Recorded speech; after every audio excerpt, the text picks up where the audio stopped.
On one ordinary night, when my husband was driving with me at high speed along a deserted suburban road, he suddenly blurted out, "Did you know your cousin died?" For a while, I didn't react. Huh? She's dead, so there's no meaning for me to go on living either. Chloe Baker, let's go down and join her together. After saying that, he yanked the steering wheel hard. The car instantly lost control and plunged toward a deep pit beside the road. With a thunderous crash, the car slammed into the ground. Both Brandon Kensley and I suffered severe, life-threatening injuries. In his final moments, he mustered his last strength to tell me, "If time could be turned back to 40 years ago at the mountain's base, you must never save me." That day, she also passed by the mountain. If you hadn't taken me away, I would have met her first. After saying that, he drew his last breath. Filled with questions, resentment, and anger, I could only die with my eyes open. But when I opened my eyes again, I returned to 40 years ago. This time around, I decided to let Brandon and his first love be together. However, there was just one problem. I didn't have any cousins at all. In a daze, the scenery around me shifted abruptly. I found myself back at the very spot where I had saved Brandon all those years ago. When I had my hair braided into two pigtails and I was carrying a basket of hazelnuts I had just gathered on the mountain, and not so far ahead, a man covered in blood lay. It was the young Brandon. It was at that moment that I realized I had been reborn. I walked over to him and kicked him twice.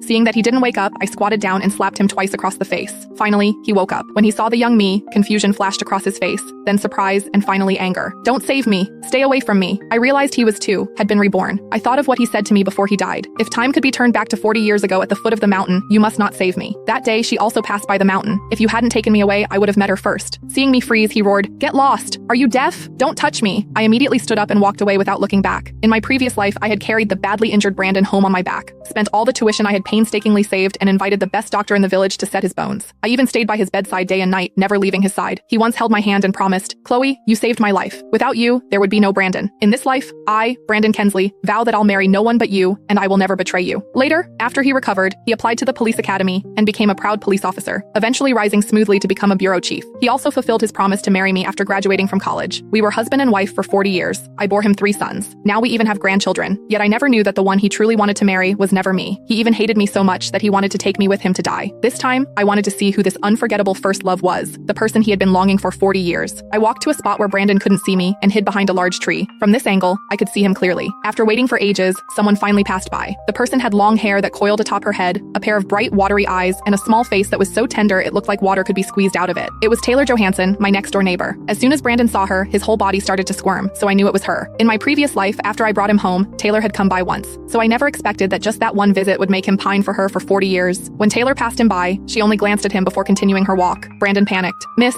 please save me. I'll repay you generously." At the promise of a reward, Taylor finally halted her steps. "If I save you, how much will you give me? My family is very wealthy. If you're willing to save me, I can give you $450. In the 1980s, $450 was an enormous temptation for our poor little mountain village. Taylor's eyes lit up. "All right, it's a deal." Since she was powerful, she could carry Brandon on her back easily. In my previous life, I had nearly broken my waist when I carried him home.